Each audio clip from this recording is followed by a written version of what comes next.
Hello and welcome to ज़रा हट के। मुबश्शिर ज़ैदी, ज़रार खोड़ो और वसतुल्लाह खान का सलाम।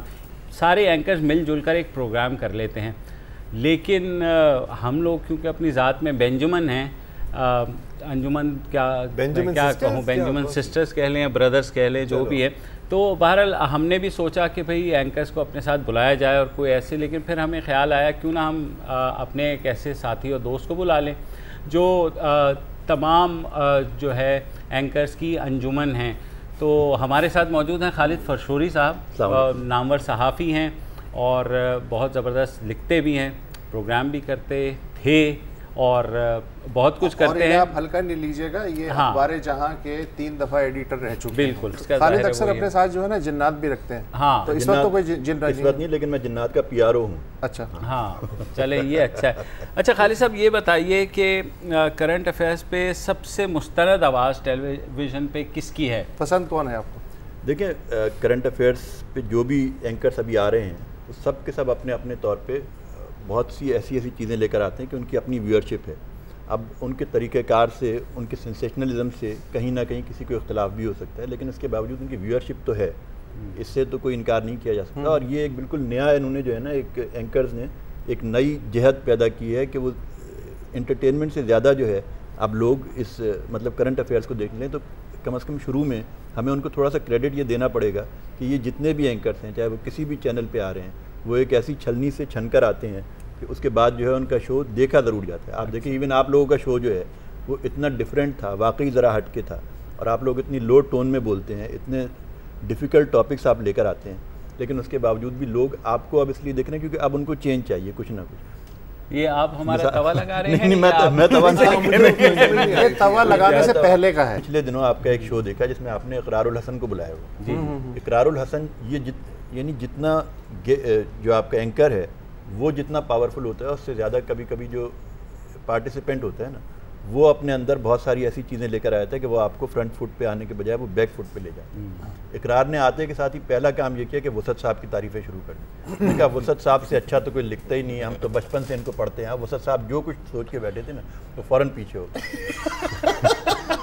यही काम उसने मुबश्शिर भाई के साथ किया। उसने कहा जी हम तो आपसे सीखना चाहते हैं, आप हमें गाइड करें, आप हमारी रहनुमाई करें। तो उसके बाद फिर सारी गेम जो है ना बदल गई। तो ऐसे ही हो गया जैसे एक डायरेक्टर न्यूज़ और एक रिपोर्टर का ताल्लुक होता है, तो वही उस गेस्ट का और उस एंकर का ताल्लुक बन गया।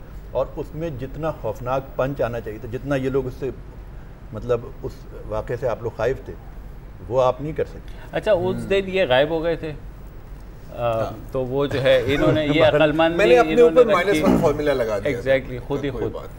तो मुझे बताइए कि किस तरह के एंकर्स आपको पसंद हैं, या कौन सा एंकर है जो सबसे अच्छा मोनोलॉग देता है, यानी कि ऐसी बताता है हालात को कि सारे चौक जाते हैं। मतलब यही होता है कभी कभी, और हमारे साथ तो अक्सर ये होता है कि असल में तो कोई खबर नहीं है, लेकिन बात है कि आप एक नॉन न्यूज़ को भी ना इस तरह आप पेश करो कि कम से कम 10 मिनट तक जो है देखने वाला इस ट्रांस में रहे कि ये बिल्कुल खालिद फरशोरी ने सही बात की है, मुबश्शिर ज़ैदी ने सही बात की। लेकिन उसके लिए वोकेबलरी भी चाहिए, उसके लिए कंटेंट भी चाहिए, और उसके लिए बहुत पढ़ा हुआ होना चाहिए। झूठ बोलना भी जो है ना, लोगों को उल्लू बनाना भी जो है, वो कोई बहुत आसान काम नहीं है। ज़रार भाई, मिसाल के तौर पर एक हमारे दोस्त हैं, कॉलम निगार भी थे बड़े पुराने, अब तो बड़े मशहूर एंकर हैं। तो वो जब बात शुरू करते हैं तो 10 मिनट तक आपने चाहे कितनी भी तारीख पढ़ी हुई हो, लेकिन आपको लगता है ये सच बोल रहे हैं बस। अच्छा, पता नहीं आप लोग काट दें या आप चलते हैं, कैसे मिसाल के तौर पे बिस्मिल्लाहिर्रहमानिर्रहीम, अस्सलाम वालेकुम नाज़रीन, मैं हूँ जवेद चौधरी। खातिनों हज़रात, 17वीं सदी ईस्वी में कन्फ्यूशियस नाम का एक फ़लसफ़ी होता था। फ़लसफ़ी के 3 कान और 2 आंखें थीं। वह अपने कानों से देखा करता था और आंखों से सुना करता था। खातिनों हज़रात, इस फ़लसफ़ी की एक खसूसियत थी, यह अपने साथ कुत्तों का एक झुरमट रखता था। कुत्ते रात भर भौंकते रहते और कन्फ्यूशियस फ़लसफ़ी सो नहीं पाता था। एक रात कन्फ्यूशियस गहरी नींद में सो रहा था कि कुत्तों ने भौंकना शुरू कर दिया। खातिनों हज़रात, कन्फ्यूशियस फ़लसफ़ी की आंख खुल गई। वो उठा और कुत्तों के सरबराह के कान में जाकर उसने नौजवान ऐसी कौन सी बात कही कि पहले तो कुत्तों का सरबराह घबराया, फिर उसकी आंखों से आंसू रवां हुए और बल आखिर वो फूट फूट कर रोने लगा। खातिन हज़रात, कन्फ्यूशियस फ़लसफ़ी ने कुत्तों के सरबराह के कान में जाकर ऐसी कौन सी बात कही थी कि कुत्तों के सरबराह के चेहरे पर हया फैल गई? ये तो मैं आपको प्रोग्राम के आखिर में बताऊंगा, लेकिन इतना ज़रूर है कि आज भी पाकिस्तान में ऐसे लातादाद कन्फ्यूशियस मौजूद हैं जो किसी न किसी तरह किसी भी सियासी रहनुमा के कान में जाकर कोई ना कोई ऐसी बात ज़रूर कह सकते हैं कि कुत्तों का सरबराह न रोए, उसकी आंखों में हया ना आए, लेकिन वो फूट फूट कर ज़ोर कतार ज़रूर रो सकता है। एक छोटा सा वक्फा लेते हैं, वक्त बाद बात करें पाकिस्तान में ऐसे शुरू होने वाले तमाम सियासतदानों की किसी न किसी वजह मुल्क से बाहर चले गए। एक वक्फा। अब आप ये बताएं, और मैं तो स्पीड में बात है, वो इतनी स्पीड में बात करते हैं कि आप ये भूल गए कि क्या कन्फ्यूशियस फ़लसफ़ी जो था वो 17वीं सदी का आदमी था भी या नहीं था। अब ये आप रात को जाके सोचेंगे कि शायद वो 13वीं सदी का था, ये 14वीं सदी। ये क्वालिटी है, ये क्वालिटी। एक ये होता है फरशोरी के बहुत से एंकर्स का ये भी होता है कि बिल्कुल एक ऐसा सीन क्रिएट करते हैं कि जैसे दुनिया आज ही ख़त्म हो रही है, उनका प्रोग्राम जैसे ही ख़त्म होगा वो खुदाफिज कहेंगे और साथ ही क़यामत आ जाएगी, और जो शवाहिद हैं वो जगह जगह फैले हुए होंगे, और जो है जो वो कह रहे हैं उसी बिना पर एक्शन हो जाएगा। और एक ज़बरदस्त सी टॉप लाइन भी लगी होती है कि अब गिरफ्तारियां होने वाली हैं। हाँ। वो कर दिया, अब वो उसके बाद एक 5 रुपए चुराने के जुर्म में भी बंदा पकड़ा जाए तो बाद में कह तो सकते हैं, मैं तो कह रहा था कि गिरफ्तारी हो सकती है। तो वो तरीक़ाकार क्या होता है? वो तरीक़ाकार भी देखिए ना, बात ये है कि आपकी जितनी तेज़ी से आप चीज़ों को मैनिपुलेट करके आप पेश कर, ये एक्टिंग है बेसिकली जो है ना, मेरे जो मैं अब तक गेज कर पाया हूँ उसद भाई, वो ये है कि ये बहुत अच्छे एक्टर्स का काम है। मसलन आप देखें कि बहुत से हमारे रिपोर्टर्स ऐसे हैं, एंकर होना और पार्टिसिपेंट होना, इन दोनों चीज़ों में बड़ा फ़र्क है। बाद लोग बहुत कामयाब एंकर्स हैं और बाद लोग बहुत ही कामयाब पार्टिसिपेंट्स हैं। मिसाल के तौर पे मज़हर अब्बास साहब, उन्होंने बड़ी एंकरिंग की, लेकिन हम साथ बैठते थे कभी कभी तो हमारा गम ये होता है कि मज़हर भाई जैसे आदमी की रेटिंग नहीं आती, लेकिन जब वो एज अ पार्टिसिपेंट बैठते हैं तो उस एंकर की भी रेटिंग आती है कि जिसकी नहीं आ रही हो। तो ये कोई अजीब सा एक कोई जादुई सिलसिला है। और मसलन आपने ये बात की कि लोग चीज़ों को जो है ऐसे मैनिपुलेट कर देते हैं, इस तरह से पेश करते हैं। तो एक नवाज शरीफ साहब बाईपास करा के उनके पहले विजुअल्स थे हैं, और वो एक इत्तेफाक से खुशकिस्मती का है वो एंकर अपनी कि उस वक्त वो ऑन एयर था, लाइव था, और उसको कट करके वो विजुअल्स पे आ गए। और जैसे ही वो वापस आए तो लड़की ने कहा, जी डॉक्टर साहब आप बताएं आपने क्या देखा? तौबा तौबा, मेरा दिल चाहता है कि मैं अपनी वो तमाम किताबें पढ़ के फेंक दूँ जो हमने मेडिकल में पढ़ी थी। मतलब एक आदमी जो है वो बाईपास करा कर आया है, और ऐसा कोई सबूत नहीं है कि उसका बाईपास नहीं हुआ, लेकिन आप उसको इस तरह डिनाई कर रहे हैं, इस तरह आपने उसको जो है ना वो मिट्टी डाली है सब चीज़ों पर कि देखने वाला क्या कि नवाज शरीफ साहब बिल्कुल बीमार नहीं थे, वो वहाँ किसी हनीमून पे किसी उन्होंने सिर्फ बालों का ट्रांसप्लांट। हाँ। अच्छा, ये भी उन्होंने कहा कि मतलब उनके बेटे ने उनको हाँ वो मतलब उसके बाद जो है वो उन्होंने फिर, मेरा दिल ये चाहता है कि मैं अपनी तमाम किताबें फाड़ के फेंक दूँ, हर चीज़ को मैं फाड़ के फेंक दूँ। दिल चाहता है कि मतलब हमने जो कुछ पढ़ा वो सब बेकार था उस लड़की। नहीं, फिर भी आप बताएं क्या देखा आपने? आप ये देखिए कि ये आदमी जो है ये बाईपास के चंद दिन के बाद ये सीढ़ियाँ उतर रहे। हमारी किताबों में लिखा है बाईपास के बाद जिंदगी भर आदमी सीढ़ियाँ नहीं उतर सकता। एक बात। दूसरी सबसे अहम बात ये है कि आप देखें हमारे आपके, यानी ये अपने पैरामीटर्स में देखते हैं, हमारे आपके वालिद अगर बीमार होते हैं, उनको नज़ला जुकाम खांसी भी होता है, वो आ रहे होते हैं कि उनको हाथ पकड़ने आइए तकलीफ बैठी। अब मियाँ नवाज़ी खुद दरवाज़ा खोल रहे हैं। एक बात, उनके किसी बेटे ने, यानी हुसैन नवाज़ी मौजूद हैं, हसन नवाज़ी मौजूद, उनमें किसी ने भी एक ने भी उनको पकड़ा नहीं कि आइए अब्बा जी मैं आपको बिठा दूँ। तो ये दो चीज़ें ऐसी हैं जिनको देख के साबित होता है कि इनका बाईपास जो है वो बिल्कुल गलत हुआ है, और ये सारा जो है एक ड्रामा लगता है मुझे। तो उस लड़की ने उसने कि फिर वापस पाकिस्तान कब आएंगे? चले कि वो मेरे हिसाब से तो इनका जिस तरह ये रिकवर हो रहे हैं माशाल्लाह, हो सकता है अल्लाह ताला मौजूद होता है, मौजूद में कोई फर्क नहीं, मौजूद हो सकता है कि 1.5-2 घंटे वापस आ जाएं जिस हिसाब से ये रिकवर हो रहे हैं। तो ऐसे एंकर्स जो है ना, ये ज़रूरत है मेरे ख्याल में, वक्त की ज़रूरत है, ये एंटरटेनमेंट भी है एक तरह। सही कह रहे हैं। बहुत सी चीज़ों का आपको पता होता है कि ये चीज़ जो है सॉरी ये गलत हो रही है, लेकिन फिर भी मैं देखता हूँ उसको, क्योंकि मुझे उसमें बहुत सारी चीज़ें देखने को मिलती हैं कि यार ये कैसे मुमकिन है। आपको तो मटेरियल मिल जाता है। मुझे मटेरियल ही मिलता है कि 17वीं सदी ईस्वी में अगर कन्फ्यूशियस पैदा हो रहा है और उसके 3 कान है, वो आंखों से सुनता है कानों, तो मेरे लिए बड़ी इंपॉर्टेंट चीज़ है कि यार इस स्पीड में एक आदमी जो है, सही बात, वो चीज़ पेश बात तो सही। चले एक छोटी सी नाज़रीन ब्रेक लेते हैं और फिर वापस आते हैं, तो देखते हैं फरशोरी साहब जो है अपना कौन सा रूप दिखाएंगे। हमारे साथ रहिएगा।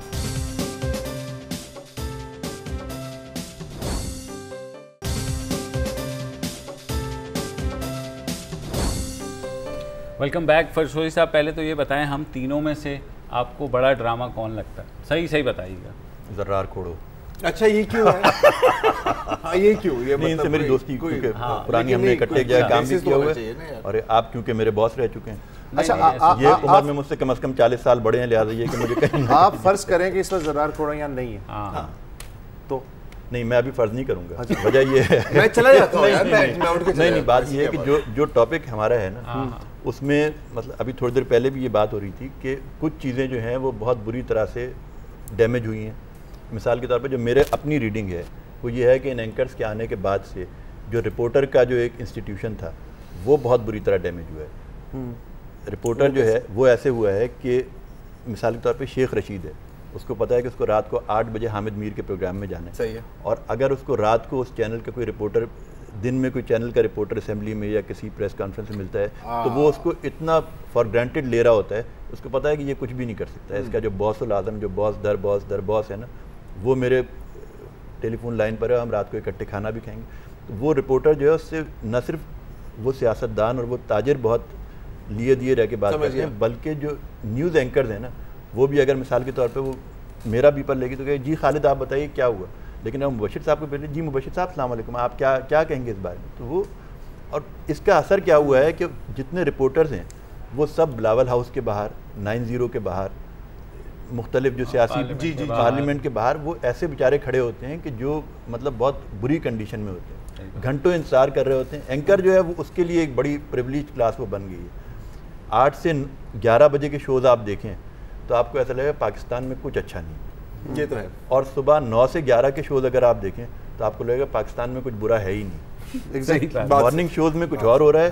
ये बात मुझे एक जर्मन फलसफी ने बताई। फलसफी तो खैर हाँ फलसफी था, वो जर्मन सफारतकार था। उसने मुझसे पूछा, उसने कहा कि जी आप क्या, अगर हम देखते हैं कि दिन में देखें तो ये है, रात में ये, तो मैंने कहा आप दिन में ही देखें खाली हमारे यहाँ तरक्की तब आएगी, रात को सोने के लिए, रात को सोने के लिए। मैंने कहा आप देखें ही मत उसको, तब आप इन्वेस्टमेंट लाएंगे हमारे। अच्छा, तहकीकाती रिपोर्ट्स के बारे में भी बहुत ज़्यादा जो हाँ मुबशिर भाई, तहकीकाती रिपोर्ट्स जो हैं वो उस वक्त सब धरी की धरी रह जाती हैं कि जब अपने एबटाबाद से ओसामा बिन लादेन दरियाफ्त हो जाते हैं, उससे चंद सेकंड पहले तक किसी तहकीकाती रिपोर्टर को, किसी 25 साला सन्यासी बाबा को ये नहीं पता होता कि भाई ओसामा बिन लादेन है किधर। लेकिन आपकी तमाम इन्वेस्टिगेशन चलेगी, ये कैसे पता होता है कि हुकूमत जा रही है? हाँ ये तो कैसे पता? हाँ ये तो आपने बहुत सारे एंकर्स आपने हायर भी किए हैं ना, आपको तो पता है कैसे मालूम होता है। लेकिन ये कि वो बस खाली अपने शो की रेटिंग के लिए कर रहे होते हैं। कितनी दफ़ा वो कहते हैं कि जी हुकूमत जाने वाली है, जहाज़ तैयार खड़ा है, सामान लोड हो गया है, और कुछ भी नहीं होता। वो वैसे की वैसी 5 साल गुजार के जाती है। अब तो फिर भी कम है। मुझे याद है पिछली हुकूमत में, टीपी की हुकूमत में रोजाना जाती थी। कुछ लोग थे जो हर रात जनाजा उठा रहे होते, दुकान ताला लगा के जाते थे। हर रात को सुबह आते थे, ताला टूटा हुआ होता था, तो वो हाँ। तो कैसे ये तो अगर आपने हुकूमत गिरानी हो तो आप कैसे मतलब कैसे इंट्रो कैसे देंगे उसका?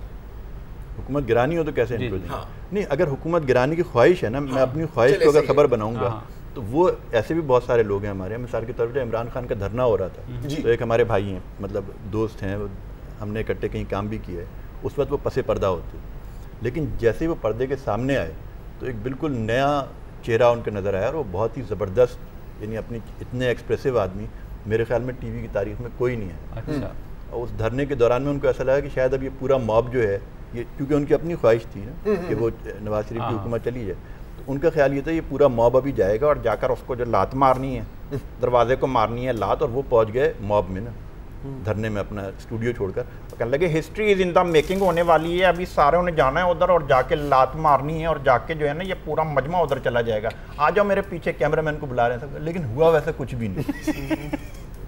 तो इस किस्म की ख्वाहिशात को लेके अगर आप चाहें कि हुकूमत गिर जाए, या आप ख्वाहिशात को लेके चाहें कि फलां आ जाए, तो ऐसा हुआ नहीं है कभी। बात तो सही है। ये 8 से 11 तक जो है हज़ारों ख्वाहिशें, हाँ हज़ारों ख्वाहिशें ऐसी कि हर ख्वाहिश। बाज़ लोग जो है टारगेट कर लेते हैं कि मसलन जैसे जरदारी हुकूमत, मुझे याद है कि बहुत से लोग थे जो साल के 365 दिन है ना, उन्होंने 366 दफ़ा 365 दिन में हुकूमत गिराई है। हाँ वही मैं अर्ज़ कर रहा था कि 5 साल गुजार दिए उसने हालांकि अपने। हाँ अच्छा, नहीं, एक इन्वेस्टिगेटू जिसे हम कहते हैं तो वो भी जर्नलिज्म होता है, और एंकर्स खुद अपनी इन्वेस्टिगेट करते हैं और फिर उसको पेश 3,500 तहकीकाती रिपोर्ट। अच्छा, कुछ रिपोर्टर्स के, हाँ इस्लामाबाद के कुछ रिपोर्टर्स के बारे में ये पता लगा है कि अगर किसी मंसूबे में 1 अरब रुपए का जो है वो मंसूबा है, तो वो उसमें से 10 अरब रुपए का घपला निकाल सकते हैं।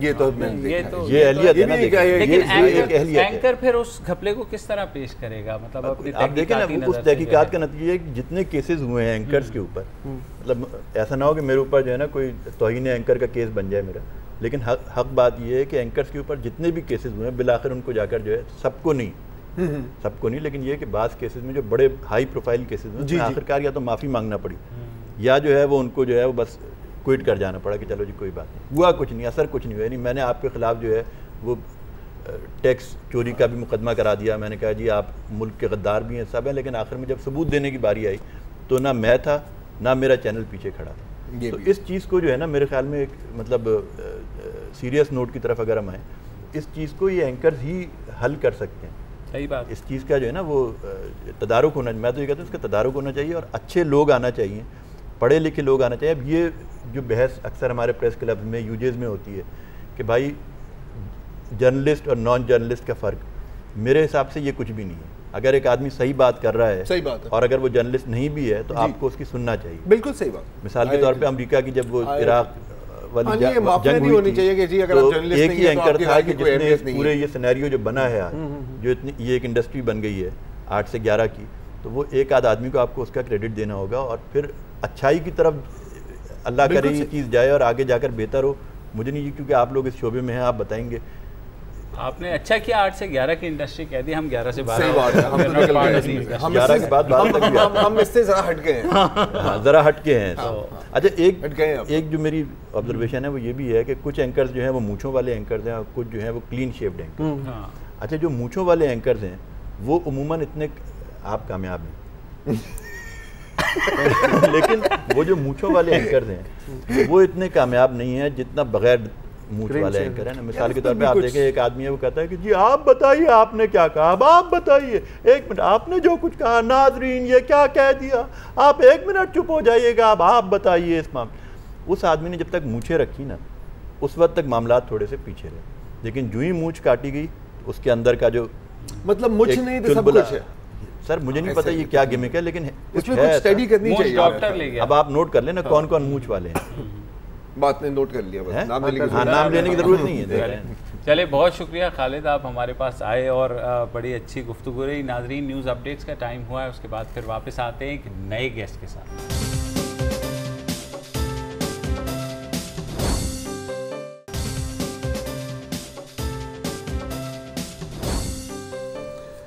Welcome back. मुशायरे की रिवायत और हमारी सकाफ़त ज़ाहिर है लाजिम व मलज़ूम है, आज से नहीं सदियों से, लेकिन वो शायर अब कहाँ के जिन्हें लोग सुनने पता नहीं कहाँ कहाँ से आते थे, हज़ारों का मजमा होता था और रात रात भर मुशायरा चलता था, अब वो नहीं हैं। लेकिन आवाज़ की सूरत में ज़िंदा हैं, डिजिटल सूरत में ज़िंदा हैं, मगर इंसानी शक्ल में वो नहीं हैं।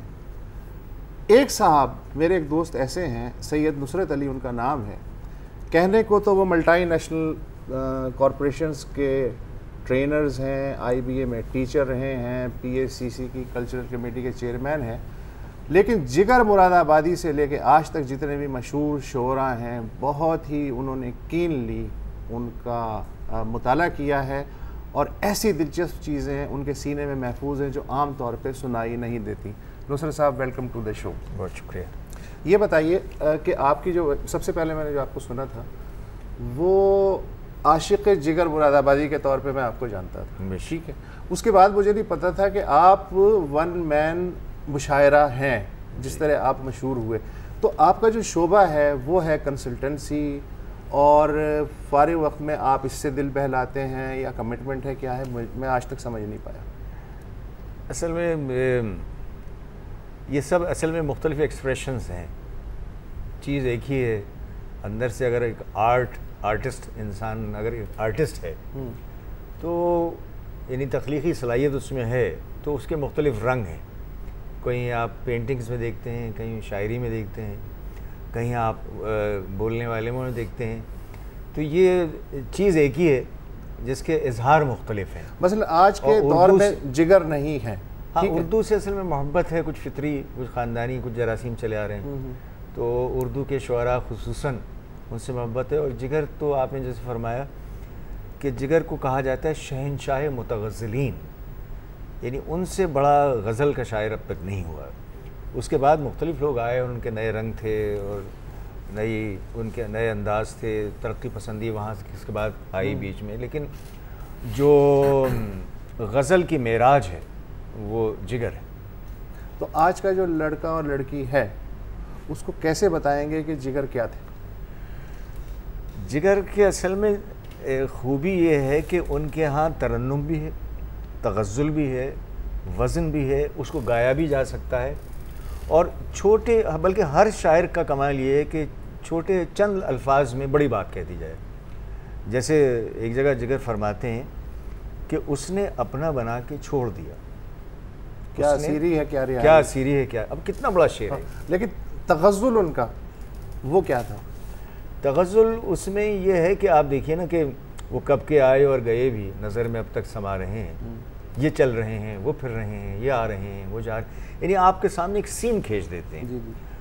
जिगर के बारे में एक छोटा सा वाक़या अगर आपकी इजाज़त तो सुनाऊं, बड़ा दिलचस्प है वो।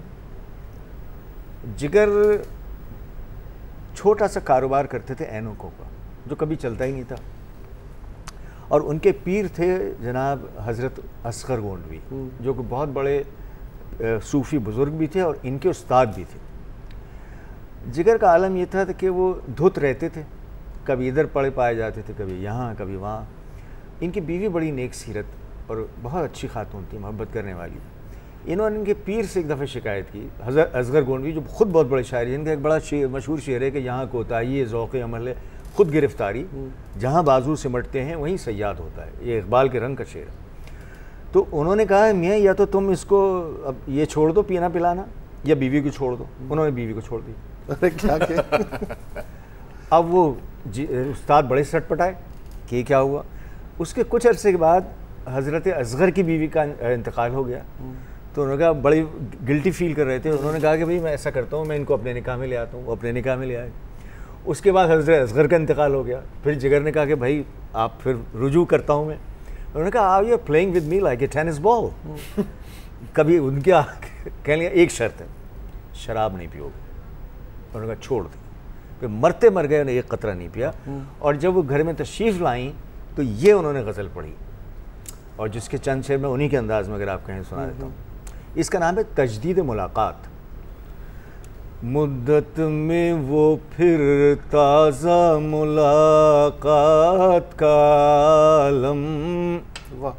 खामोश अदाओं में वो जज्बात का आलम, आरिस से ढलकते हुए शबनम के वो कतरे, आँखों से बरसता हुआ बरसात का आलम, वो आरिज़े पुरनूर, वो कैफ़े निगहे शौक़, जैसे के दमे सुबह मुनाजात का।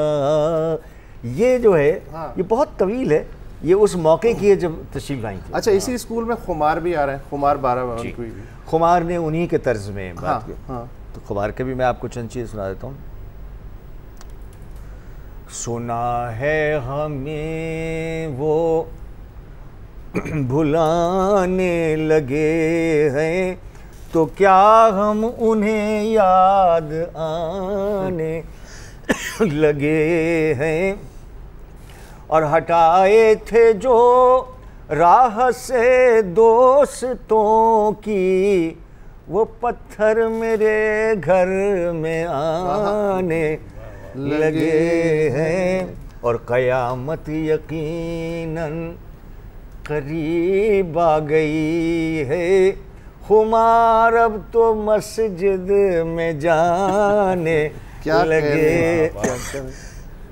तो बड़े लोग थे, इनकी बड़ी बड़ी बातें हैं। तो एक वक्फा ले लेते हैं, उसके बाद गुफ्तगू जारी रखते हैं सैयद नुसरत अली साहब से।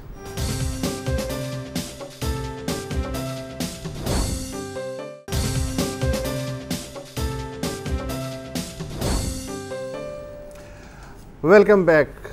नुसरत अली साहब हमारे साथ मौजूद हैं, जो वन मैन मुशायरा हैं।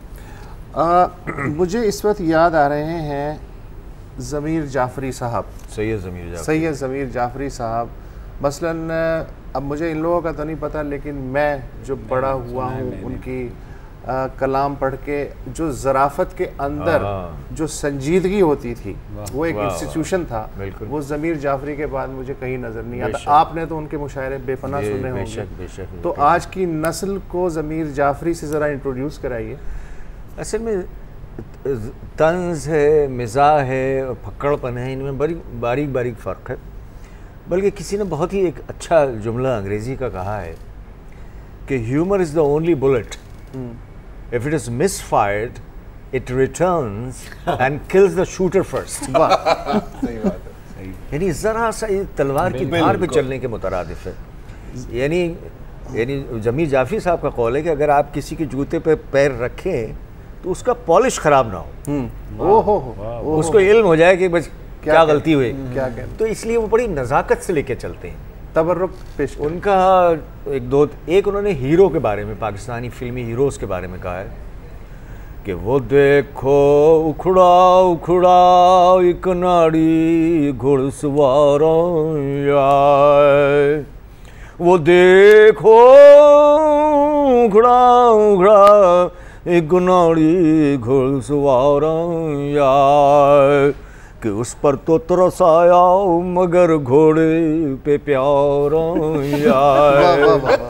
और न जाने कितनी कन्याओं से ऐदे उस्तवारी है, न जाने कितनी कन्याओं से ऐदे उस्तवारी है, कि हीरो अपनी फितरत में न नूरी न नाव और शौक से नूरे नज़र लख्ते जिगर पैदा करो, ज़ालिमों थोड़ी सी गंदुम भी मगर पैदा।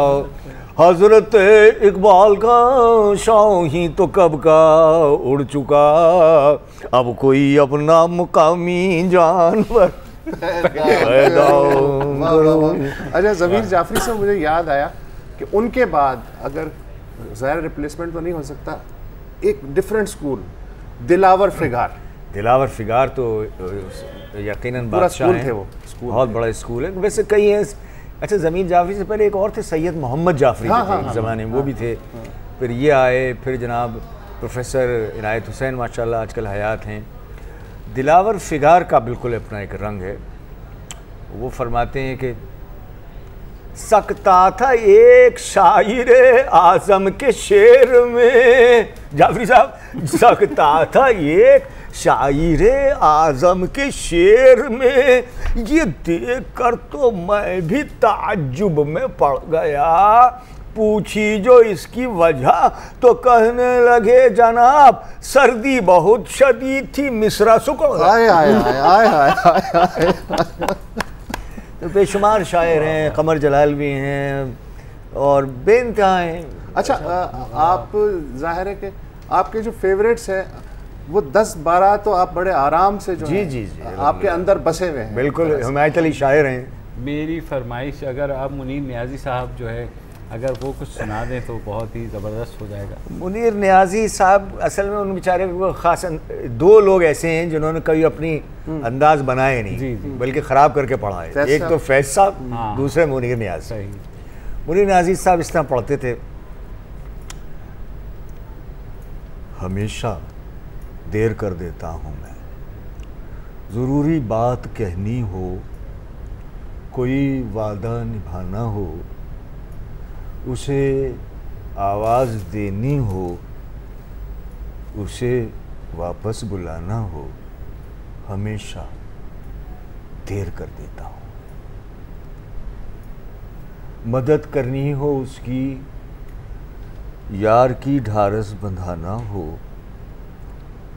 बहुत देरी ना रस्तों पर किसी से मिलने जाना हो, वाह हमेशा देर कर देता हूँ। वाह वाह वाह। तो ये उनका मखसूस अंदाज था। जी जनाब। तो फैज़ साहब पे भी अगर एक फैज़ साहब भी बिल्कुल ऐसी बिगाड़ के पढ़ते थे। अच्छा।